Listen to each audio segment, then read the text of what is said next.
मानव समाचार, मानवता के हक में। मैं आए हुए तमाम ही print media, electric media, YouTuber हजरात का इंडिया अलायंस की तरफ से, महाविकास अघाड़ी की तरफ से आप लोगों का स्वागत करता हूं, इस्तकबाल करता हूं। हजरात, जैसा कि आप लोग देख रहे हैं, महाराष्ट्र में जो महाविकास अघाड़ी बनी है और उसमें जिन जिन सियासी पार्टियों का सहयोग है, हमारे साथ ताउन है, या जो लोग हमारे साथ महाराष्ट्र के असेंबली इलेक्शन में साथ दे रहे हैं, उनमें से यहाँ पर शरद पवार कांग्रेस के जिम्मेदारान, मार्क्सिस्ट कम्युनिस्ट पार्टी के जिम्मेदार और शिवसेना उद्धव ठाकरे के जिम्मेदारान यहाँ पर हाजिर हैं, जैसा कि आप लोग सबको देख रहे हैं। इलेक्शन अपने उरूज पर आ चुका है और मुर्गी उड़ी के अंडा यह आखिरी दिन तक चलता है। और मैं तो इस बात को मानता हूं कि सियासत के मैच में कोई गेंद आखिरी गेंद नहीं हुआ करती। एक बात का इजाला और सफाई हम लोग करना चाहते हैं कि महाराष्ट्र में जहां तक अलायंस का ताल्लुक है, समाजवादी पार्टी महाराष्ट्र में हमारे साथ है, लेकिन यहाँ पर जिस ढंग से उन्होंने अपने कदम बढ़ा दिए हैं, या जिस उम्मीद पर वो पहले से ये सोच रहे थे, और जैसा कि उनके अकाबरीन ने ये कहा था कि भाई आप इलेक्शन लड़ो, आपका हमारी तरफ से पूरा इशारा है। समाजवादी पार्टी महाराष्ट्र में क्या हैसियत रखती है, किसी से पोशीदा नहीं है। जहाँ तक अलायंस का ताल्लुक है, कांग्रेस आयोग के पास सबसे ज़्यादा सीटें 102 सीटें, और जाहिर सी बात है, बड़ा भाई छोटे भाई को देता है। जहां देने की बात आती है, बड़ा भाई छोटे भाई को देता है। यहाँ चंद सीटों पर लड़ने वाले लोग अगर ये कहते हैं कि हम लोगों ने अलायंस की तरफ से मंजूरी हासिल कर ली है, ये गलत फहमी पैदा करने की बात है। कांग्रेस और उसके सहयोगियों का सबसे बड़ा मोटो या मकसद ये है कि हम फिरका परस्त ताकतों को क्यों कर पीछे धकेलें। हर कोई अपने में अंजुमन है, लेकिन सबसे बड़ा हम लोगों का निशाना बीजेपी और उनके सहयोगी और फिरका परस्त पार्टियां हैं। और इसी मंशा को लेके आप लोग देखें कि यूपी में जिमनी इलेक्शन हो रहे हैं, कांग्रेस के खाते में 2 सीटें आने के बाद भी हमने वो कुर्बानी दी कि हमारा मकसद फिरका परस्तों को पीछे धकेलना है। हमने 2 सीटों की कुर्बानी दी, मिलने के बावजूद हमने उसको समाजवादी के खाते में दे दिया कि आप अपना उम्मीदवार खड़ा करो, हम लोग आपके साथ हैं। उसके एकदम उलट महाराष्ट्र में पोजीशन है। समाजवादी के यहाँ जो पोजीशन है वो किसी से पोशीदा नहीं है। हम लोगों ने उनको अपने साथ बजाता उससे लिया है, लेकिन मालेगांव में हमारे कानों तक जो बातें आ रही हैं, तो उनको ये भी फार्म मिल गया है और वही अलायंस के उम्मीदवार हैं। इस गलत फहमी का इजाला करने के लिए आप लोगों को यहाँ बुलाया गया है। कांग्रेस का उम्मीदवार, जैसा कि पिछली तारीख रही है, मालेगांव की सीट कांग्रेस के कोटे की हमेशा से मंजूर रही है, और उसी बुनियाद पर एजाज बेग साहब को इंडिया अलायंस की तरफ से मालेगांव की सीट कांग्रेस के खाते में मख्तस की गई है। आज मंजरनामा बिल्कुल साफ नहीं है, लेकिन मैंने कहा ना कि सियासत के मैच में कोई गेंद आखिरी गेंद नहीं होती। हमको उम्मीद है कि इलेक्शन के आखिरी दिनों के पहले पहले समाजवादी पार्टी के कैंडिडेट को ये कह के बिठाया जाएगा कि आपको बैठना है इंडिया अलायंस के हक में, क्योंकि सबका एक ही मकसद है, हमको फिरका परस्त पार्टियों को रोकना है। आप अगर महाराष्ट्र की थोड़ी सी हालात देखेंगे तो आज के वजीर आला भी शिकायत करते हुए नजर आ रहे हैं कि उनके साथ जाती हो रही है। उनको इशारा दिया जा रहा है कि आप राज ठाकरे के बच्चे के हक में अपने उम्मीदवार को बिठा लो। नवाब मलिक के बारे में फडणवीस साहब ने कहा कि हमने तो पहले ही कहा था कि उनको खड़ा मत कीजिए, हम उसकी मुखालफत करेंगे। वो उनके गठबंधन में होते हुए भी वहां पर मतभेद है, या तो थोड़ा बहुत है। अगर आप महाराष्ट्र के लेवल पे देखें तो फडणवीस जैसा खाक सियासतदान भी इस बात को कबूल कर रहा है कि हम लोग अपने बागियों से परेशान हैं। जहां इंडिया अलायंस में 14 लोगों की शिकायत है, 49 लोगों की शिकायत हमारे मुखालफिन की भी है, और कुछ बातों तो एकदम आया है। नवाब मलिक को ले लीजिए, या बाल ठाकरे के अपने राज ठाकरे के लड़के को ले लीजिए, या और दूसरी बहुत सारी सीटें आप देख लीजिए। भिवंडी में रुपेश म्हात्रे, जो कल तक उद्धव ठाकरे के सबसे वफादारान में से थे, कल उन्होंने जाके एकनाथ शिंदे से हाथ मिला लिया। और सेठी, जो सबसे बड़ा मुखालफिन में से था उसके, जिसको 2 बार उसने रुपेश म्हात्रे ने हराया है, आज वो उसके हक में वोट मांगने के लिए तैयार हैं हमारे समाजवादी पार्टी के कैंडिडेट शेख साहब के हक में। तो ये सब बातें बहरहाल होती रहेंगी और इलेक्शन के आखिरी दिन तक ये होगा। लेकिन जैसा कि हमको उम्मीद है कि आखिरी दिनों में हम लोग भी अपने तौर से इस कोशिश में कोशा है कि उनको मना लिया जाए, और ऊपर से भी हमारी कोशिश है कि इंडिया अलायंस में होते हुए समाजवादी पार्टी के कैंडिडेट को यहाँ से इलेक्शन लड़ने का कोई हक नहीं है और न रूमर फैलाने का कोई हक है। जैसा कि हमारे कानों तक आ रही है, ये बोल रहे हैं कि हम लोग अलायंस के कैंडिडेट हैं। इंतहाई गलत बयानी और गैर जिम्मेदाराना बयान है ये। हमको उम्मीद है कि चंद दिनों में मंजरनामा साफ हो जाएगा और उनको बैठना पड़ेगा। देखिए, इलेक्शन के आखिरी दिन तक, मैंने कहा ना कि इलेक्शन के मैच में, सियासत में, इस मैच में कोई गेंद आखिरी गेंद नहीं होती, आखिरी लम्हात में भी फैसला हो जाता है। समाजवादी का उम्मीदवार बागी उम्मीदवार है, ऐसा आप कहना चाहेंगे? देखिए, अभी तक मंजरनामा साफ नहीं है, ऊपर से हम लोग आदेश के मुंतजिर हैं।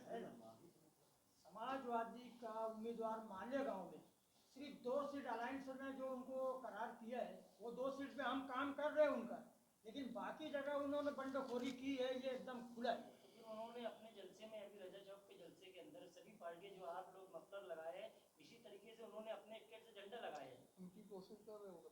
हम लोगों की तरफ से झंडा दिया नहीं गया है, तो फिर और कौन दिया हम लोगों ने एक्शन लेना। आज की प्रेस कॉन्फ्रेंस बुलाने का मकसद ये है इंडिया अलायंस का कि भाई जो इन लोगों ने इस तरीके की हरकत कर रहे हैं ये गलत है। नहीं तो उन्होंने बताना चाहिए कि हमारे बड़े लीडर हम इंडिया अलायंस का प्रचार करने आ रहे हैं। तो झंडा लाए कहाँ से, कौन दिया उनको?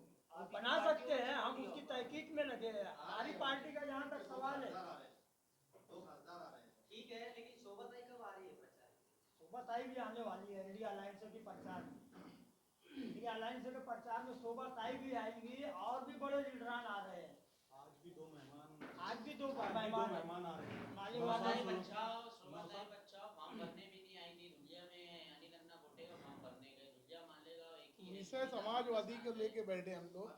नहीं, ठीक है ना। हाँ, नहीं, उसमें मेरी उनसे डायरेक्ट बात हुई थी, और उस वक्त वो मोहाड़ी में थे। तुम्हारे मेरे ख्याल से कुणाल पाटिल का जो मतदार संघ है धुलिये का, वहाँ पर थी, और बोले देखो मुझको यहाँ और अन्ना गोटे ये दोनों के लिए यहाँ पर रहना ज़रूरी है, मुझको ऊपर से आदेश है, और यहाँ से मुझको सटाना भी आना है, क्योंकि पहले से आदेश है कि आपको ये तीनों जगह कवर करना है। कहीं ऐसा तो नहीं है कि उनको मालेगांव शहर से सभी पार्टी ने मिलकर वोट दिलाई थी और वो उसी का पालन करते हुए मालेगांव नहीं आ रहे? देखिए, उन्होंने, आप अगर मालूमात लेंगे तो बहुत सारे ऐसे जो उम्मीदवार आज हैं उनसे उन्होंने सफाई से कहा था कि आप लोगों ने पार्लियामेंट में जिस ढंग से हमारी मदद की, हम उसके लिए आपके बहुत शुक्रगुजार हैं। लेकिन जहाँ तक पार्टी लेवल की बात है, पार्टी के प्रचार की बात है, मैं मालेगांव आऊँगी तो आप लोग उसका बुरा ना माने। ये उन्होंने हमारे उन उम्मीदवारों से कहा है जो आज हमारे सामने है। तारीख दी है उन्होंने आपको? अभी तक कुछ तय नहीं है। देखिए, नेशनल पार्टी है, कोई लोकल पार्टी तो है नहीं। ढेर सारे मसाइल, ढेर सारे प्रोग्राम रहते हैं। हम लोग मुंतज़िर हैं और टच में हैं कि कहीं ना कहीं से उनकी सबील हो जाए आने की। वो भी आने में दिलचस्पी रखती हैं ताकि बहुत सारी गलतफहमियों का इजाला हो सके, लेकिन आदेश के ऊपर है। वो आएंगे तो आप लोगों के लिए वोट मांगेंगे, आप लोगों के लिए प्रचार करेंगे, जरूर। क्योंकि समाजवादी से भी यहाँ पर उम्मीदवार है और इंडिया अलायंस का हिस्सा है समाजवादी पार्टी जी, वो भी उम्मीदवार है, आप लोग भी उम्मीदवार हो। मैंने आपके आने से पहले मुश्ताक भाई ये कहा था कि वो अलायंस के उम्मीदवार नहीं है, वो खड़े हैं और हम मुंतज़िर हैं ऊपर के आदेश से, और 2-1 दिनों में आना ही आदेश, तो उनको बैठना चाहिए। कोई बात हुई आपकी लीडरान से?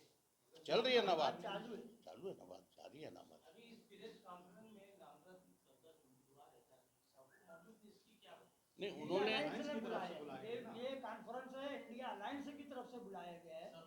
भाई उम्मीदवार तुम तुम्हारा काम करो, अलायंस तो कांग्रेस के जिम्मेदार है और अलायंस के जिम्मेदार है। ठीक है, अभी आपने कहा कि मकामी लोगों ने बगावत की समाजवादी की, तो ये क्या अखिलेश यादव की भी बगावत नहीं है कि इंडिया अलायंस के साथ?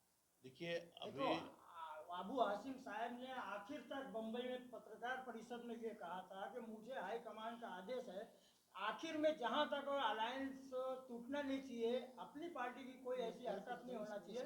हम कोशिश में लगे, मिल गई सीट तो हम लड़ेंगे, नहीं तो हम अलायंस के साथ ही है। लेकिन उन्होंने निकलवाया नहीं फॉर्म। ये असल में वो खुद उलझ गए थे, नवाब मलिक उनके सामने आ गए, बस वो उलझ गए और किसी को आदेश दे पाए या ना दे पाए। जो रिपोर्ट इंडिया अलायंस के लीडरान के पास है कि वो उनसे रास्ते में नहीं आ सके थे, इसलिए रह गया। लेकिन इंडिया अलायंस में सिर्फ 2 सीट पे है। आज कोई भी अबू हाशिम साहब से और रईस जो इससे पहले संभाली भिवंडी के, उनसे पूछ सकते हैं। समाजवादी को लेकर आप कुछ ज्यादा संजीदा हो रहे हैं, ऐसा तो नहीं कि समाजवादी आपसे ज्यादा मजबूत है क्या? नहीं, ऐसा नहीं। गलतफहमी कि हम इंडिया अलायंस के उम्मीदवार, ये इसके लिए हमने वो लोग सिर्फ बोल खाली ही नहीं हमने रहे हैं, वो लोग झंडा भी इस्तेमाल कर रहे हैं, यानी ये कोई मामूली बात नहीं है ये। ये जो अभी कल से उन्होंने इस्तेमाल किया है, मुताबिक ये 2 दिनों में क्या ये फैसला हो सकता है कि पार्टी के जिम्मेदार राष्ट्र लेवल के और नेशनल लेवल के प्रेशर डाल के वो वापस उम्मीदवारी उनकी रोक सकते हैं, ऐसा जैसे पूरी उम्मीद है ना, और इसीलिए तो हम लोगों ने प्रेस कॉन्फ्रेंस लेना बहुत ज़रूरी समझा कि इस बात की सफाई हो सके कि वो अलायंस के नामजद करदा उम्मीदवार नहीं है। आज अलग ऐलान हम लोग बोल रहे हैं ना। इसके हवाले के लिए नाना पाटोले साहब ने भी कल आप वादा जिस किया तरीके से है। अलग ऐलान बोल रहे हैं, उन्होंने भी रजापुरे के जलसे में ये कहा है कि हम इंडिया अलायंस के महाविकास अघाड़ी के उम्मीदवार हैं। इसीलिए ये प्रेस कॉन्फ्रेंस ली गई है उन्होंने ना। यहाँ पे प्रेस कॉन्फ्रेंस इसकी की बात थी, सही मानी जाएगी। 2 दिन रुकिए ना।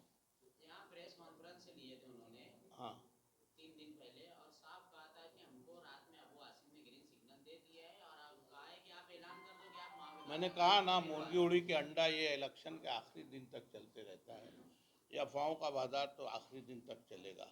आप लोगों ने अगर अबू हाशिम आदमी का इंटरव्यू 6-7 दिन पहले देखा होगा, उन्होंने कहा था कि हम लोगों ने बिलाशुबा 12 सीट मांगी थी, हम 5 पर अड़े हैं और हम कम के लिए भी राजी हैं, लेकिन हम किसी तौर से अलायंस के बाहर नहीं जाएंगे, क्योंकि बहरहाल हमको फिरका परस्तों को हराना है।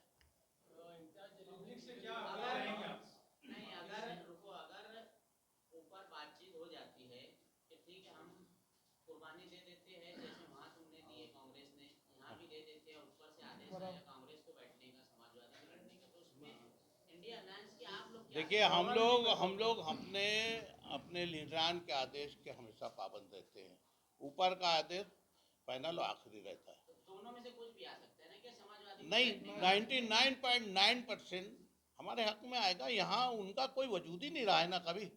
देखिए, जो अलायंस में सीटें तकसीम हुई हैं वो इस बुनियाद पे हुई है कि पिछले तुम्हारी दिनों में पिछले किसका कितनी कहाँ है? से मेंबर रहा है, हाँ, तुम्हारा पिछला कितना और हुआ यहाँ था? पे उनका कोई भी पिछला कोई ऐसा रिकॉर्ड नहीं रहा आज है। वो मजबूत नजर आ रहे हैं शहर में। 1951 से ये कांग्रेस की सीट है ऐसा लगता नहीं कि और इतनी कांग्रेस सारी बड़ी पार्टियां सीट है। इकट्ठा हो गई आप लोगों के, फिर भी इलेक्शन वैसा लड़ा नहीं जा रहा। आप लोगों की जाने जैसा लड़ा जाना चाहिए जी। एक मजबूत सीट हमेशा कांग्रेस की यहाँ रही है। हाँ। मगर अभी जिस तरीके से इलेक्शन जिस जोश से लड़ा जाना चाहिए वैसा कांग्रेस लड़ नहीं यहाँ रही। शहर, आम वोटर तक पहुंच नहीं रही है। देखिए इस शहर का सियासी शोर बहुत ऊंचा है। इस शहर का सियासी शोर बहुत ऊंचा है। आपको हम जरूर चौंकाएंगे। दिल्ली में जब केजरीवाल ने ऐलान किया था बीजेपी के सामने, किसी को उम्मीद थी क्या? लेकिन आवाम ने जब तय कर लिया ना, तो उसके जलसों जुलूस और गर्दी की कोई ज़रूरत नहीं रहती। हमारे पास किराए के सामीन नहीं है, अपनी मर्जी से लोग आते हैं। और यहाँ कांग्रेस का एक पॉकेट और 30,000 तो सबको मालूम है कितने भी खराब हालात रहे हैं। और 66% लोग तो हवा के साथ चलते हैं। और वो हवा जो है, देख लेना, आपको अचंभा हम करेंगे। इस शहर में दिल्ली की तारीख दोहराई जाएगी। केजरीवाल ने जैसे सबको चौंकाया था, इस शहर की तारीख भी वैसी लिखी जाएगी। जो 30,000 वोट की आप बात कर रहे हैं, क्या उसमें शेख रशीद खानवादी का, क्योंकि कांग्रेस से लंबे अरसे से जुड़े हैं, उनका उसमें कोई शेयर कोई शेयर नहीं। ये वो वोट है कि कोई भी खड़ा होगा। ये 30,000 शेख रशीद साहब और उनके खानवादे के साथ वो 30,000 वोट थी, वो मुंतकिल हुए, वोट अपनी जगह है। वो 30,000 साहब यही बात कई शहर के लोगों से हमने पूछने की कोशिश की, तो उन्होंने कहा कि वक्त के साथ वोट कम होते गई है कांग्रेस की। ये आप बोलते हो ना, मैंने एक बात कही कि 66% लोग हवा के साथ चलते हैं और 30,000 वोट जो है कांग्रेस का पॉकेट वोट है। और हम बोले ना, हम चौंकाएंगे, आप देख लेना। आम आदमी पार्टी का भी आपके ऊपर बैनर है और उसके लोग समाजवादी को हिमायत की। नहीं, ये बात सही है। हर पार्टी के लोग बोल रहे हैं, कोई 1.25 लाख वोट ले रहा है, कोई 1.5 लाख बोल रहा है, तो आप लोगों को क्या कहा? हम लोगों को चौंकाएंगे और जीतेंगे। जीतने का दावा तो सही है ठीक है। कि सब चौंकेंगे, जब रिजल्ट आएंगे तो सब चौंकेंगे। मेरा ये सवाल ये है कि जो उम्मीदवार है, आज जो उम्मीदवार और जो लोग का पार्लियामेंट सुबह बचाओ, उनकी जो ऑडियो क्लिप वायरल हुई थी, इस वजह से तो नहीं वो उनके प्रचार में आ रहे हैं। नहीं नहीं, ऐसा नहीं। देखिए, उसको आप एक भयानक सपना समझ कर छोड़ दीजिए। सान्या था वो, और हमारा कैंडिडेट तो बोल रहा है कि उनकी आवाज़ को दब करके किसी ने वो हरकत की है। वो मामला बहरहाल नर्म हो चुका है। जभी तो सुबह तक बच्चा वो यहाँ आने के लिए राजी है, बस आदेश की मुंतजिर है वो। और उनके ही सिफारिश पर तो एजाज बेग साहब को टिकट भी मिले। सिफारिश कर रहे उन्होंने। एक मिनट भाई, आम आदमी पार्टी के लोग आपको हिमायत क्यों नहीं दिए, समाजवादी को दिए, जबकि आपके बैनर पर उनका नहीं, बराबर बोले ना आप। हम लोग उनसे बिल्कुल राब्ते में हैं। और माफ़ करना, यहाँ जो आम आदमी पार्टी की जो पोजीशन है, हमको तो एक आदमी भी प्यारा है। हम बराबर इसके लिए पूछा है कि उनको इसके लिए राज़ी करें कि आप अलायंस का एक हिस्सा हो, इसलिए हमारा साथ दो। हमारी कोशिश है। क्यों नहीं आ रहे हैं ये तो मैं नहीं जानता। समाजवादी के स्टेट से हाँ, है ना, वही तो बोल रहे हैं। वो तो बातचीत हुई क्या? हो रही है ना, हो रही है। कुछ तोहफे तोहफ़ की बात हो सकती है। देने वाले हो, कमी पड़ गई क्या कुछ? तोहफा तो है, देने वाले हो। पता नहीं, नहीं, मैं सामने की बात कर रहा हूँ, अपनी बात नहीं। हम तो यहाँ खुलूद की रोटी खाते हैं और खिलाते हैं। हम उस बखेड़े में पढ़ते उड़ते नहीं। मैं एक बात बोल रहा हूँ, हम उस बखेड़े में पढ़ते नहीं।